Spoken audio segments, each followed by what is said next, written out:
ఆడ జన్మలో ఉన్న అద్దాన్ని వెతికాను, అమ్మాని పిలుపుకై అల్లాడిపోయాను. చిన్న నోట తొలిసారి అమ్మాని పలికితే ఆడ జన్మను నేను గెలిచానుకున్నాను.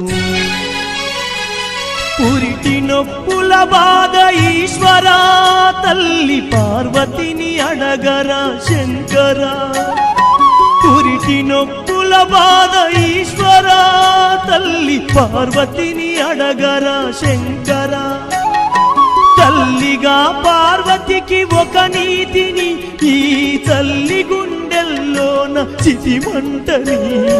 రాతి బొమ్మల్లోన కొలువైన శివుడా, రక్తబంధము విలువ నీకు తెలియదురా.